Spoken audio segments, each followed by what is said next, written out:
Hi everyone! Today I am talking baby blankets. I'm going to show you 8 different styles and how to sew them together.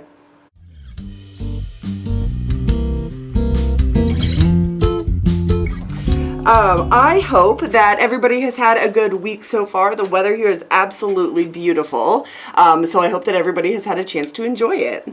I think of spring as a good baby blanket making time. I'm specifically going to be giving examples with crocheted pieces, but honestly, almost everything I'm going to be saying would apply to knitted baby blankets as well.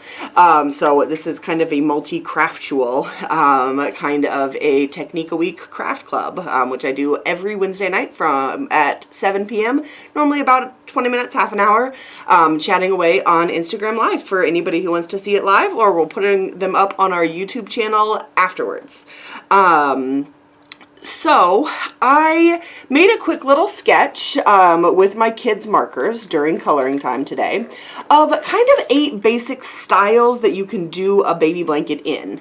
I think it's nice anytime you plan to do a project and you're kind of thinking about it in your head, trying to decide how you want to get started or how you want to choose your pattern.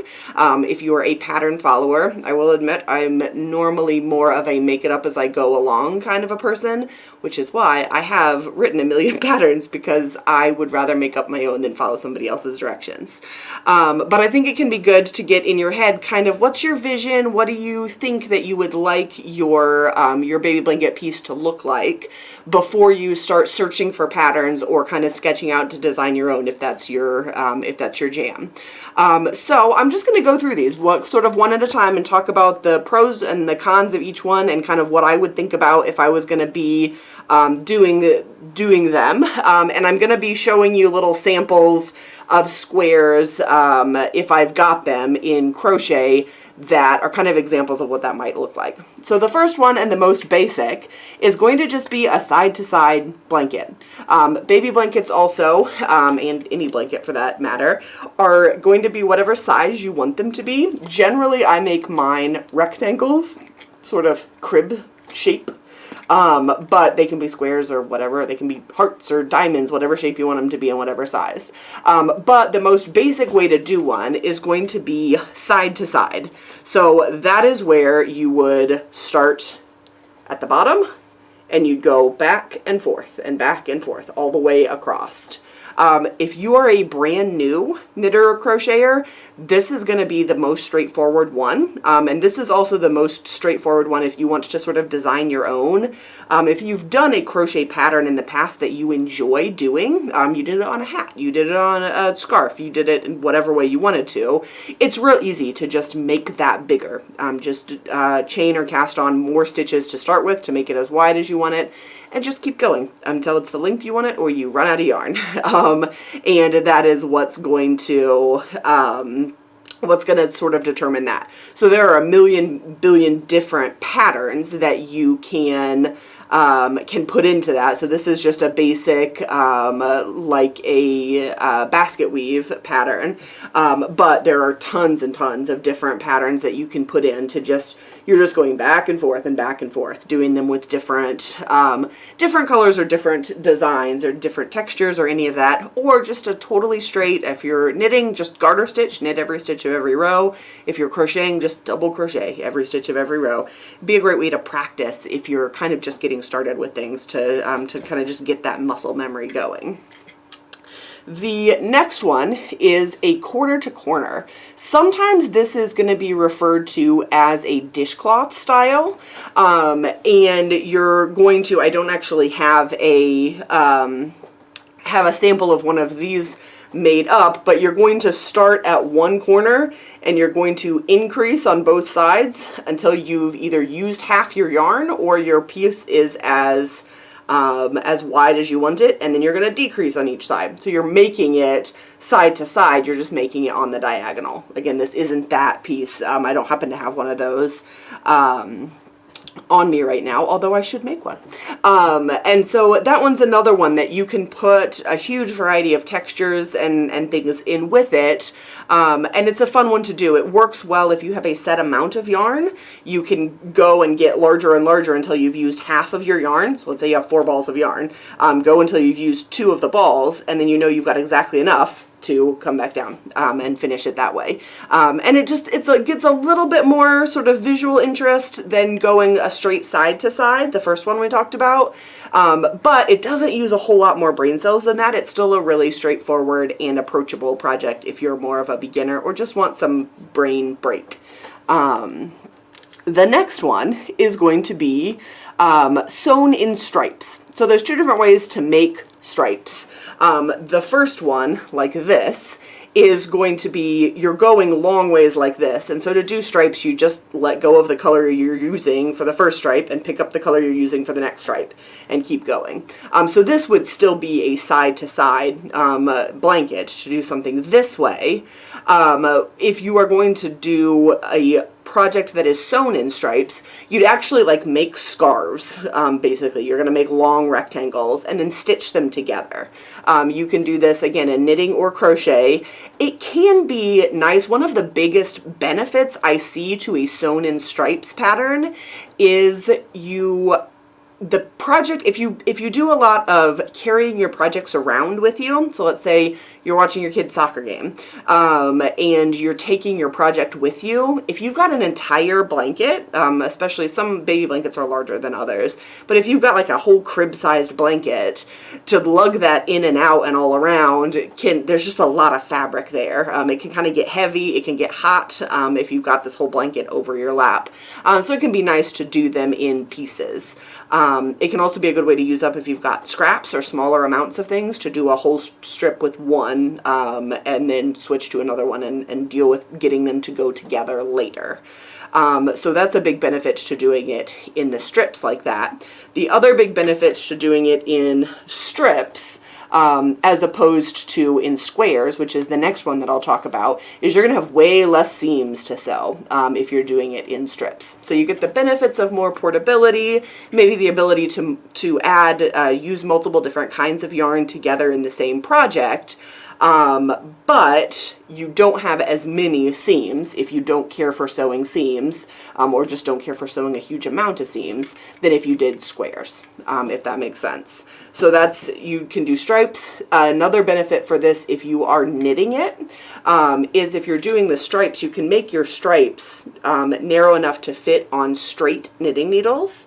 So that you wouldn't need circular needles. So if you're making a long, let's say you're making a 3-foot wide blanket, it's hard to get 3 feet of knitted fabric onto a set of straight knitting needles. Generally, those are only about 12 inches, and 3 feet smushed onto a 12-inch needle, it's going to be a little bit uncomfortable to work with. If you do them in strips, you can knit like a 12-inch wide strip, knit it on the straight needles if that's your preference or if that's what you happen to have. And then finish your whole strip and then sew those strips together so you're not working on the circular needles if you don't care for that. Circular needles are one of those love them or hate them. Most people either almost work exclusively on circular needles or don't use circular needles at all and much prefer the straight. So whichever way you go, that sewing them in those stripes may work well for you. The sewn in squares is going to be another... I've lost track of which blocks I'm showing for things. So I'm going to use this block as multiple examples. But sewn in squares, you can make each square a different thing. Or a different color combination. You make all of your squares separately, and then you're going to put them all together at the end. This has a lot of the same benefits as the stripes or the strips would, in that so this is a piece that I've been working on. You've got your small piece that you're taking with you someplace, or just it's more manageable to work with. You don't have a bunch of fabric that you're messing with. They're going to be easier to work on straight needles if you're knitting them. But you've also got the you've got more options in terms of color changes, and you can make each one a different design than if you were going to do the strips. So the downside of this obviously is you've got more seams to sew at the end. And at the very end today, I'm going to be showing you how I would put these two pieces together, because I know that's a question, or that's like a sticking point that a lot of people sort of come across. And I know that I labeled this one sewn in squares, but even on the picture, and then these as an example, definitely those pieces, those individual pieces, can be whatever shape you want them to be. So these are rectangles, and on the picture they're rectangles, but they can be any kind of tessellating shape. So any shape that fits together with another shape you can put together to do that. I like this style, although I prefer bigger pieces. So I wouldn't ever do like 6-inch squares. I don't mind sewing seams. I don't like sewing seams enough to sew 6-inch squares together. Generally, I lean a lot more towards 12-inch squares if I'm going to do that. And that is actually what this entire project is. These are big 12-inch squares that you can sew all together. And these were not meant to be a baby blanket, hence the boring colors. So those are the first four. Those are kind of the four that I think of as the most straightforward. So these may be the most suited for a beginner or somebody who just wants to get started pretty quickly and not necessarily have to put tons of thought into exactly what you're doing. The bottom four are going to be a little bit more involved, I think. So the one in this corner is going to be a center out. So you actually start in the middle and work your way out to get bigger as you go. And so for this one, I found the sample that I was looking for, and now I can't find it again. It'll turn up someplace. So this one is knitted rather than crocheted, but it illustrates that concept. You start in the middle and you're working your way out. And so you can play with different things like the structure or the texture that you're doing. So this one is a lace piece. And so you can see that sort of that directionality as you work. You can tell from looking at this that you started in the middle and worked your way out to the outside there. Here it is. This is the crocheted example. And it's a little bit harder to see because it's such a dark fabric. But you've got that center piece here, and you're working around and around as you go. And this one has bobbles, so you've got that texture again to kind of highlight that, okay, you started in the middle and you're working your way out. And so you can do that with texture, you can do that with color. So you start in the middle with the center circle. You're almost making a bullseye. Like the center circle is one color, and then the next one is a different color. And that can give you a really fun effect also. So that is going to be the center out version, and you can do that as a square or a circle, or I'm not even sure what this is, like an octagon maybe, and then you can always square those off at the end, depending on how you like to do that. The next one is probably my personal favorite. I really like working this this style of piece, whether it's in knitted or crocheted. You can do it in either one. And this was one that I showed off earlier. This is called a mitered square. And I just realized that this one's knitted as well. I really do know the difference between knit and crochet. I made all of these, but it's been a while. I've slept since then. But a mitered square, you actually create in a very unusual way. So this is 4 mitered squares sewn together, but you could create your whole blanket as just one gigantic mitered square if you wanted to. And to do a mitered square, when you either cast on or chain, you're going to think, this is never going to be a square. You actually create this whole long, it's like 2 edges when you do your chain or your cast on, whether you're knitting or crocheting it. You do that whole long side. So if you're doing a big blanket, it's going to look like, if you're doing a 3 foot by 3 foot square, you're going to have 6 feet of cast on or chain to get started with. And then every row, you're going to do a decrease to take out some stitches right in the middle of the row. And so you're going to start creating this corner, and every row is going to get shorter and shorter as you go. So you start off with 6 feet long, and then the next time it's going to be 5 3/4 feet, and then 5 1/2, and then 5 1/4, until you're all the way down to nothing right at the end. You've created just this little square at the end. So I think mitered squares are fun to do. I enjoy the process of creating a mitered square. And all of these are kind of can easily be mixed and matched, where you can do a mitered square as blocks.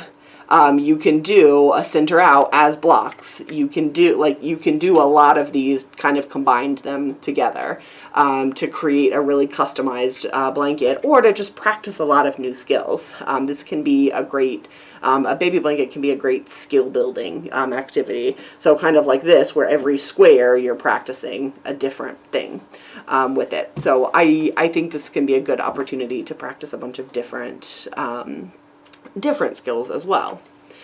The circle inside of a square, we kind of showed earlier, so it's very similar to the center out. You can do center out as a square, to be a square from the beginning, or you can do a center out where you start as a circle and then you eventually square those corners off. And that can be really striking visually if you do it in these two different colors like this. So it's like you've got a big circle inside inside a square. And I keep throwing these all over the place. So this would be an example of that kind of style. You've got your circle that you started, and then you put that circle inside of a square. So you get your circle and you put that inside of a square.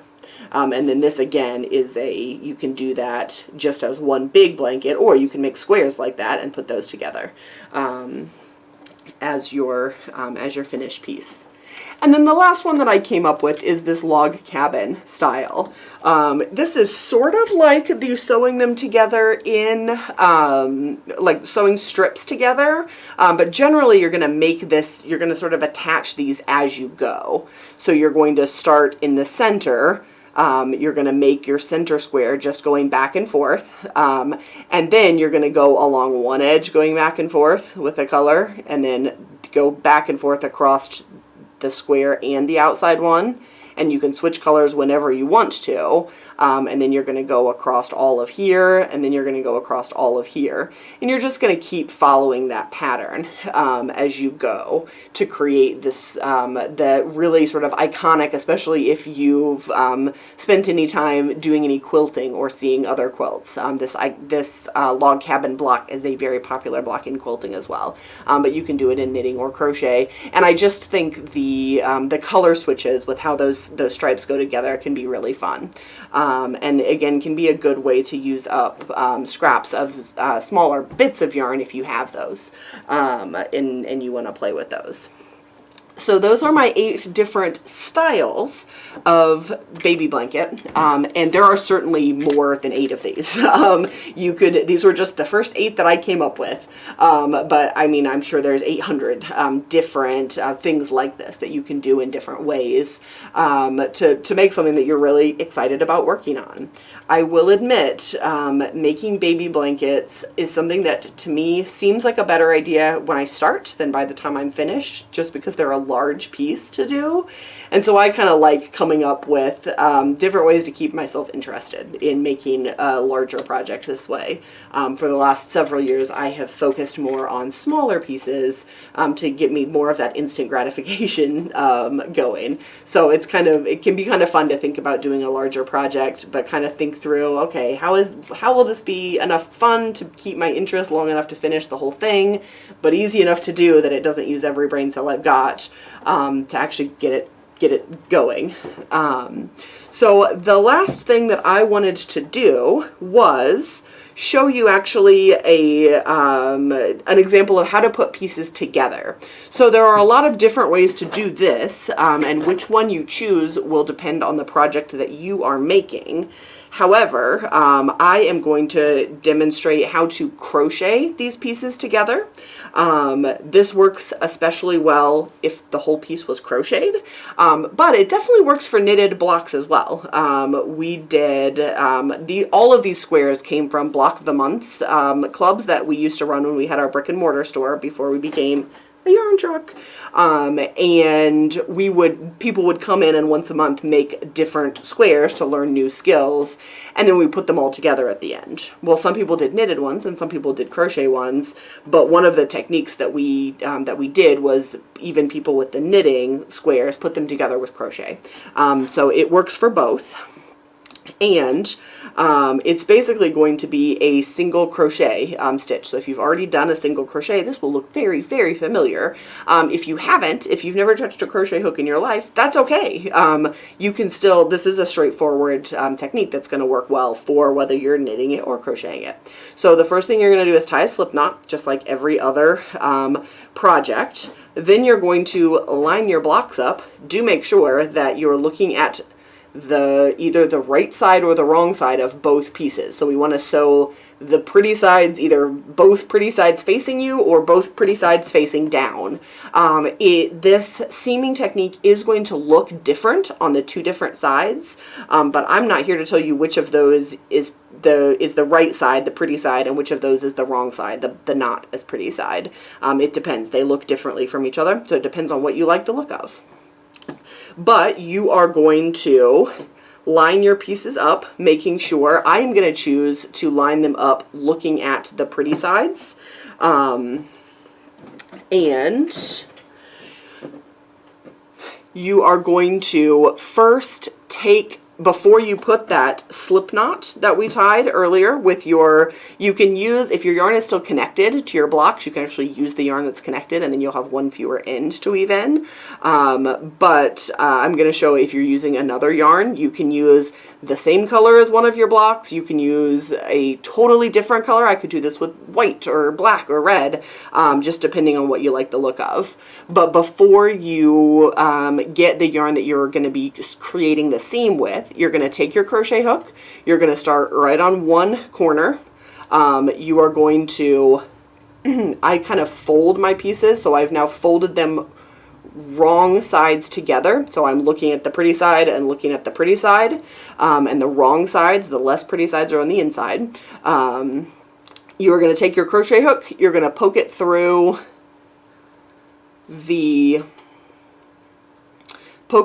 like two strands, like I think of two legs of that letter V, two legs of that letter V on one, and then two legs of that letter V on the other. Again, that's assuming that you are working with a crocheted piece.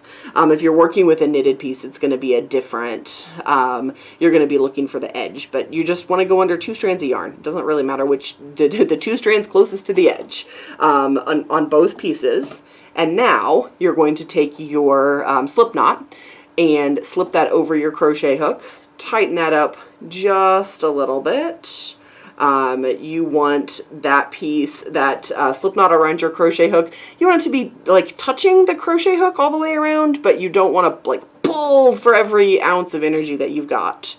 And you are just going to pull that one loop of your working yarn through all four loops, the two strands on each side. You're just going to pull that through. So now you've just got one loop on your crochet hook. You're going to lay that working yarn across again and pull that one loop through. And I let that get a little loose on there, so I just pulled on the end again to tighten it back up. So congratulations, you've done the first step. Now we are going to take our crochet hook and we're going to go under two strands again, right next to the two strands that we started with. So under two strands, we're going to lay our working yarn across. We are going to come under four strands, but not the fifth. So the fifth strand, the one that's farthest away, is the working yarn that we are sewing our seam with. We've got two strands of piece one, two strands of piece two. We're going to go under those four, but we're not going to go under that fifth one. So I'm just going to pull these in. I just realized I started doing this as if I was left-handed crocheting, which is not all that helpful for all of the right-handed crocheters. But I'll switch it over in a second. So now we've got two strings on our hook. This was the fifth one that we did not go under, and this was the one that we pulled through. Now we're going to lay our yarn across lay our yarn across and pull it through both again. So pull it down through both. Okay. So I mentioned I was doing it like left-handed crochet. My daughter's left-handed, and so I get in a left-handed groove sometimes. You're going to, generally when you are crocheting and you are right-handed, you start on the right-hand side of your piece and you work to the left. So you generally, if you are a right-handed crocheter, you are going to start on the right hand side. So this is my right hand side. You're going to work from right to left, the opposite direction that you would read a book. Generally, if you're a left-handed crocheter, you're doing the opposite. You're starting on your left hand side and you're working to the right, the way that you would read. I feel like right-handed and left-handed crochet could be another technique a week class, but for whatever reason my brain was flopping those. So it might also be because I'm trying to show you guys in the mirror here, essentially. So you are going to, as you continue on, I'm going to do this sort of turning my body so I'm looking at it the way that you are seeing it. We are going to put our hook through 2 strands on the first piece, 2 strands on the second piece, so we've got 4 strings on our hook. We lay our yarn across, we come under all 4 strings, but not the last one, so we've got 2 loops on our hook again. We're going to lay our yarn across and come under those last 2. And that is all there is to it. That is kind of single crocheting 2 pieces together. And that is how one way that you can put, if you're going to make your blanket in either squares or strips and sew them together, this is one way to sew them together. So I'm going to do just a couple more so you can see it, and then I will sign off. If you've got any questions, feel free to drop them below so that I can chat with you about it. So we put our hook under 2 strings on the first block, 2 strings on the second block, lay our yarn across, come under all 4 strings. We still have that 5th one that we didn't come under, lay our yarn across, come under the last 2. And I'll do one more and then we'll look at what the seam looks like. So we go under 2 strings, lay the yarn across, come under 4 strings, lay the yarn across, come under the last 2 strings. So this is what our seam looks like from the front. So you can kind of see from the side that we worked on, you can see a little bit, it's a little bit raised, and you're going to be able to see like the top of, I think it looks like those letter V's. Like if you're crocheting, it's like you've created a row of crocheted those letter V's on the front side.